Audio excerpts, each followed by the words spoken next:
I'll record here. There we go. So, welcome everybody to this number 5 in our series Enigma a Day, and it's part of our global Klezmer Fiddle lockdown project where we're exploring the Tish-Nigunim. I've been told about my pronunciation, Tish-Nigunim, of a collection of Moshe Beregovski. And today I'm absolutely delighted to welcome Cookie Segelstein, and she seems to have a friend with her. I'm going to put the spotlight on her now, and let's see how we go. I think Cookie, there she is. Oh, there we go. Great. Wow. Can you tell us what you're going to play? What is your niggin for the day? Well, I'm going to do a medley of 3. And Ilana sent 5 tunes, 5 niguns, which are songs without words. For those who don't know, they're basically meant to be, actually they're table songs. So very often after the Sabbath, people would sit at the table and sing, and sometimes bang their fist. At least in my house, they did bang their fist.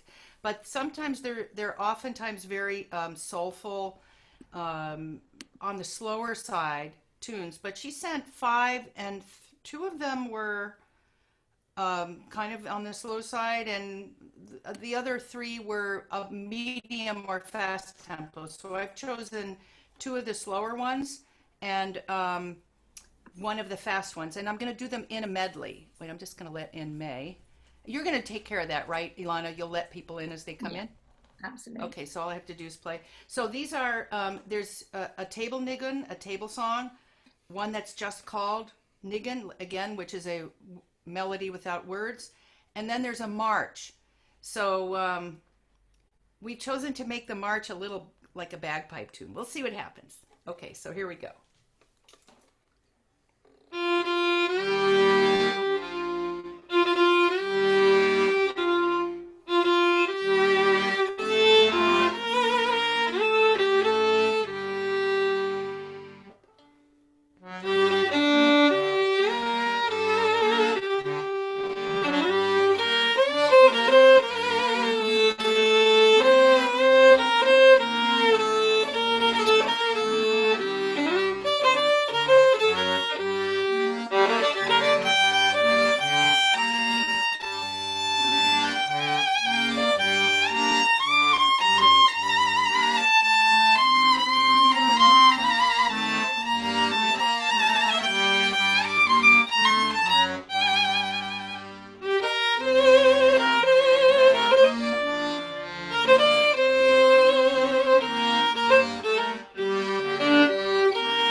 Fantastic.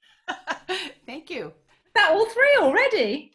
I know. They're like, I mean, normally I would probably play them a few times each. And so that medley, which probably took what, about 3.5 minutes, would be more like 7 minutes or 8 minutes. And I might even kind of come back to one of them. I mean, this is in the formative state, and we did make some immediate changes because that's just what happens in this house. And but kind of trying to get the to explore these and see how they sit, under our fingers. A lot of times, what'll happen is Josh will say, "Oh, you know what? I was thinking we should do this thing in major or this thing in minor." And then I'll kind of feel like, "Oh, well, why don't we repeat this section 4 times and not 2 times?" So we kind of have our different thought processes of what we consider to be, we take a lot of liberties, let's just put it that way. Well, I think everybody has a way of developing things, haven't they? We all look at a piece and go, really? Did he really mean that? Right. It's always a, what would happen if I didn't use earphones and just use the speaker? Then that way Josh could, that doesn't mess anything up, right? I don't think I mean, so. we don't get feedback. Let's see if I can do that. Hold on a second. If I just take out my earphones, where are they plugged in? Actually, I can just do this. Let's see what happens if I do that. Oh, sorry. Anyway, so, there's that balance between, being true to the source. But as we discussed earlier in the conference that we had with Craig Udelman, how true is the source to their source? It's one of those, operator. And, you say one thing to something, say repeat it to the next person. By the time it gets to the the final person in the chain, it's completely different. And folk music has that element, and it's what makes it so wonderful, because it's a living, breathing thing. And that's one thing that happened during the Holocaust, is that stopped. So I call it a sleeping beauty, because the natural transmission of change in the tunes was cut off at the knees, and it stopped for really 60 years. And just now is, with the popularity of klezmer music, it's now having its kind of youth, I think, and its ability to change across generations of fiddlers and other instrumentalists. And I mean, we always want to be aware of the context, the cultural context of where all of this comes from, and I mean, that's why people say, why can't we just play the tunes if we know nothing about klezmer? That still, the tunes stand on their own, and of course you can do that, but when you realize that one was used at the table for the Sabbath, it gives you a different feeling about it, and it also gives you the idea that the music is really vocal. And so we are, have to keep that in mind. Also with the march, it's not, what kind of march? Would it have been, a wedding march, or a march for some dignitaries that came to town, which is very possible. And then also the regional styles of where these things came from. I mean, the work that you did, Ilana, she made a spreadsheet with all of the tunes and their sources. It's an incredible amount of work. And you realize, okay, this one was sung, this one was played. So that's a whole different thing. A lot of the vocal tunes have a very, very small range. And so it's then us as instrumentalists who like to have bigger ranges might then jump in the higher octave, or we might play an arpeggio when there's just two notes, So we have a different job when we're taking a vocally collected tune than we do with an instrumental tune. And one of the reasons I was really interested in this book is because it is, it's called the Book of Tish-Nigunim. And he says that the first half are the ones that weren't for dancing, and the second half is the ones that were for dancing. And yet, as you say, a lot of the tunes just seem to have this element of dancing. But then when you read his introduction, Beregovski's introduction, he says that the Hasidim were round 3 times. His father's mates basically came round on Friday night, Saturday after they were at shul, and then Saturday night after Shabbos was over, and they were singing and dancing the whole time. So I guess that all the tunes got mixed up. Right, right. And so one of the things, for those that don't know what this project is about, it's Ilana has, because I know some of my friends from other circles are here, which is so great. That this, do you want to just say a little tiny bit about what this is about, you know, who Beregovski was and all that kind of stuff? Sure. Let me see if I can put myself a little bit bigger. Hi, everybody. Yeah, my name's Ilana Cravitz, and I am... Oh, you just cut out. You're muted. You muted yourself. Oh, wait. Let's see. Hold on. See if I can unmute her. Yeah. Yes, okay. Now you're okay. Yeah. We've switched around in the thing. I saw you and I thought it was me. So I decided, I was looking through some old manuscripts on screen, and I came across a book of tunes that were collected or into one book by a Soviet Jewish ethnomusicologist called Moshe Beregovski. And he was born in the 1800s, died in 1961, and he spent a good 20 years, I'd say 30 years maybe, collecting tunes. He lived mainly in Kiev, and he was from nearby in that region, and he collected tunes from the Jewish communities around where he lived. He went out into the field with a phonograph and he recorded them on wax cylinders. And in this particular collection, he's gone back to previous expeditions in the field that were also in the library where he was keeping his stuff in the Vernadsky Library in Kiev.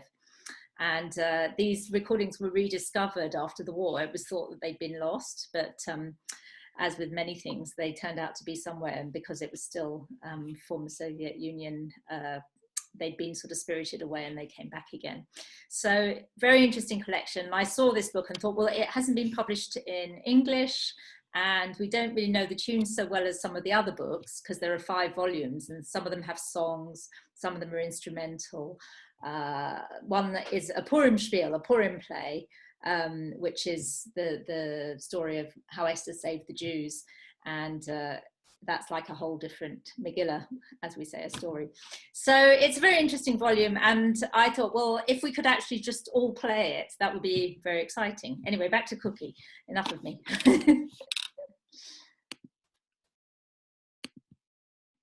Let me unmute myself. Okay, great. If anybody has any questions, you can throw it in the chat line, or wait a minute, unmute myself. Yes, unmute myself. There, that's good. Yeah, one of the things that was so interesting to me is that a lot of the collections happened in the area, very close to the area of where my parents are from. And so, although the music that we I don't want to say we all grew up with in my family. My dad sang to me a lot and played on the harmonica, and a lot of the music he played was very similar to the last tune I just played. More Ukrainian style, and when he played it on his harmonica, he played the drone. I mean, there was always, that's why. And he used to do rhythm with his tongue. So he would go, and, you know, so when he was teaching me a tune where he was, you know, expecting me to play back to him, then I had to replicate that. And, you know, as a 7-year-old who did not want to be there in the first place at all, I was, you know, just tried to get it over with. So I figured all I could do was and that was good enough. And then as I got older and I started listening to some Ukrainian violin players and listening to some of the other music from around that area, then I developed, my own way of doing that rhythmic bowing. But it's kind of like what Josh does on the accordion. And yes, Marty, Ernie, it was a chromatic harmonica. No, wait a minute. Yes, no, it was a big chromatic harmonica that he actually got when he escaped from labor camp and joined up with the Russian army. He was given that harmonica because he told them he could play. Because when he escaped and he joined up with the Russian army, he was immediately put in their little prison, which was another tent. And when they found out that where he was born was actually Czechoslovakia, they considered the Czechs to be their brothers. And he said, they said, do you, many Czechs are good musicians. He said, oh yeah, I'm a good musician. Of course he wasn't, but they gave him a harmonica and he played for them. So that's kind of how I learned. That was the instrument he used to teach me stuff. It was a great big harmonica. I still remember that smell of the keys.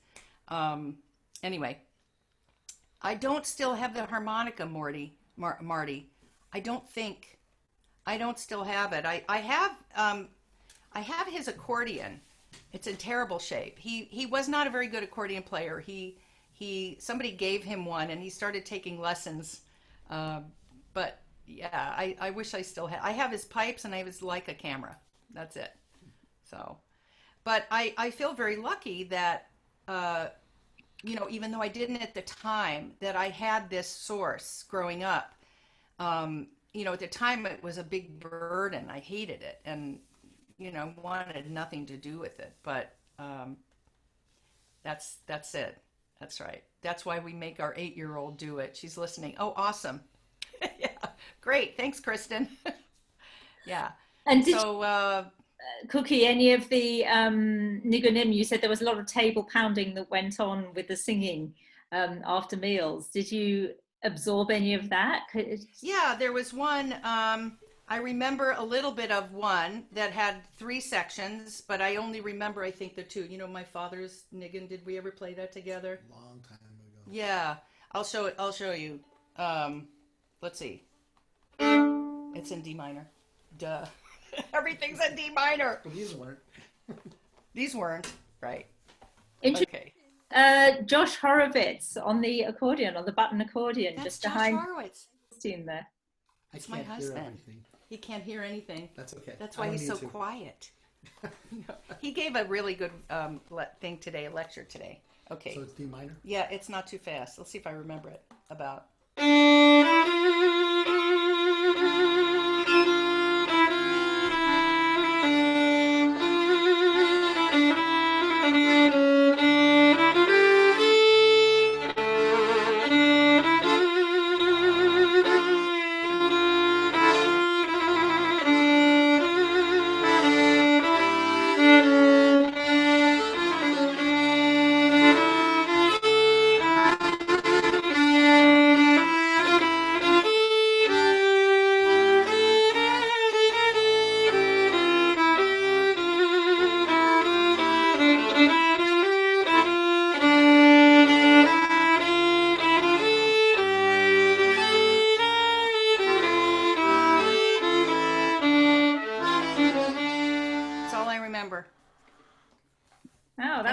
I think I messed it up, but yeah, but very small melodic range, really tiny.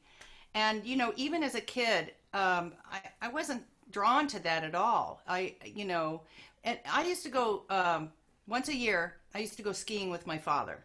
We would drive from Kansas City, Missouri, all the way across the country to Colorado. And it was about a 1.5-day drive. And that's really where we sang.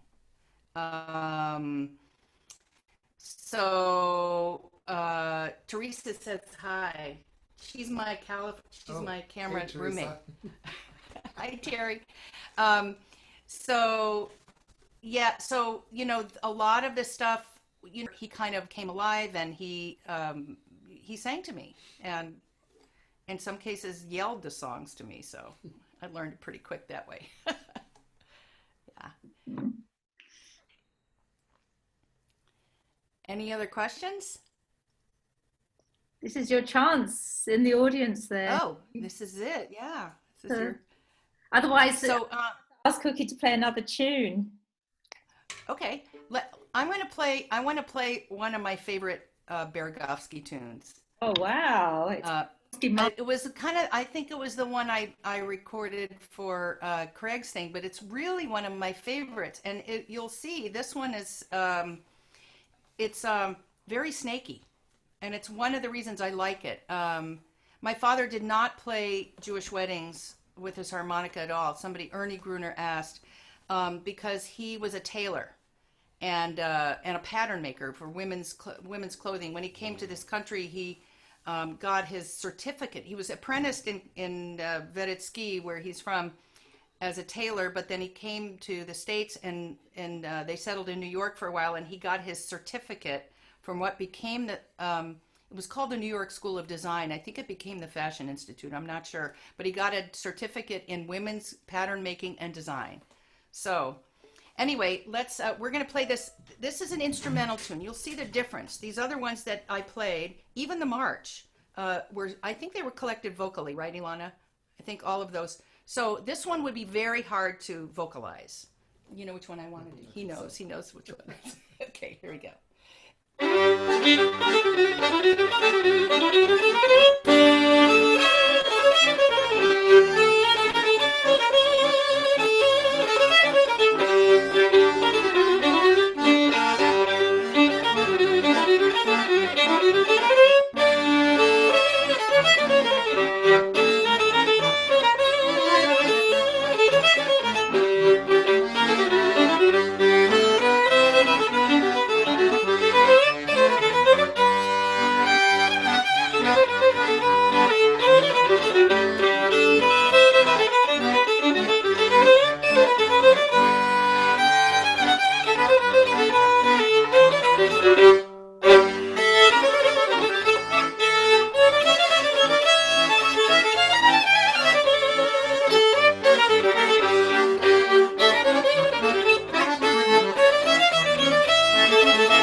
So that's one of my faves. I really like that one.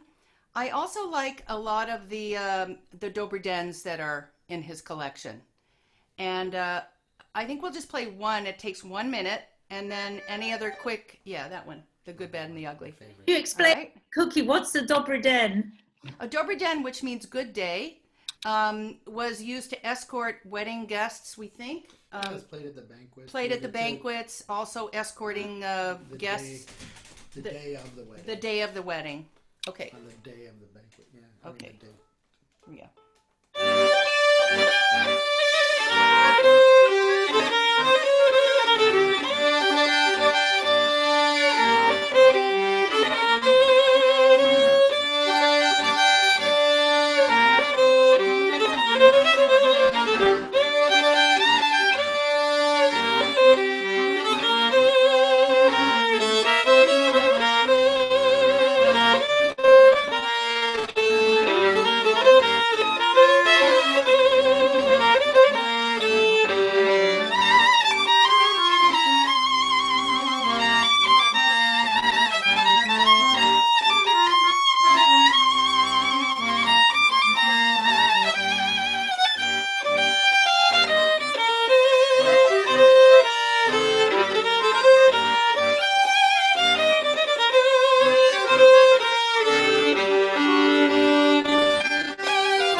That's that. Wonderful, wonderful. And somebody asked, where is his you play? And somebody else has put, oh, that's on a Beregovski Past CD. So I don't think, well, the first one is, but the second one is. Joel and I recorded that one. Yeah, Joel and Josh recorded that Dobry Den, but the Makonovetsky Skochna, the first one that we played, the faster one, is on our very first CD don't- recorded we in didn't play 2000. that? We did. I don't remember. Well, yeah, recording we that. sure did. Yeah. Oh, yeah, we did. That was a long time ago. That was 2003. Oh, look, and there's the Magid. Linda has the Magid Chronicles. Great. Yeah. Any other Well, out there? Any chats? Any comments? They're very quiet, these lot. well, we've muted them. That was now. beautiful. Thank you, Ashenim Art. Dank. Thank you. Yashikoyach. Great. And I Thank you love so- the incipit for that tune is going to stick in my head now. It's an earworm. I'm really sorry. Yeah. It's like sometimes if I'm really grumpy and I turn to him and I want to keep him up all night, I do the commercial by Menon. Oh, thank you. Sorry, I did it to you just Oh. now. Uh-oh. Well, Ilana, I want to thank you so much for doing this. I was saying to her before everybody joined that the fact of collecting, interpretations from 35 current day klezmer fiddlers is really like a field record. It's like she's doing field work, like the old days when they would go out, like Beregovski did, and Sofia Magid, and it was and Bartok and Oscar Kolberg in Poland, who would go into the provinces and the fields and record peasants and people in towns for all of these things. This probably wouldn't have happened had we not all been stuck at home. Honestly, we're looking for a way to increase creativity, and this is a massive project that Ilana has done, and I'm blown away by it. So really appreciate it. Well, thanks to everybody. I couldn't be doing it without the participation of the 35 fiddlers, and it is wonderful to be able to get them in lockdown when they're looking for exciting things to do and make them learn new tunes. I'm not sure if it's fair, but they all said yes. So yes, Terry said it's nice to see me in my real world, because Terry and I were roommates in Africa when we were on a shooting trip, and we were supposed to go to the Galapagos this year, and of course that got canceled. So she's seen me with my wildlife lens. She hasn't seen me with this, so that's very fun. It's fun to bring those. We were supposed to worlds be together. there right now in the Galapagos. And Linda and Mo, That's it's so right. good to see you. Yeah, those are my photo friends. Yes, It's really yeah. great. It's good Fun. to see you too, Tara. This is my Thank you, first Cookie. real I'll see Zoom thing. I need some help in how to lighten it up in We'll talk about that, Terry. okay. And- Yes, finish the session and we can have a little informal chat. How about Yeah. that sounds great. So we'll finish the session, and then anybody that wants to stay on and chat, we can do that. Thank you, Ilana. Thank you. It was really good. Cookie, Thank thank you, Peter. See you tonight. gonna go. Bye. I gotta go teach them.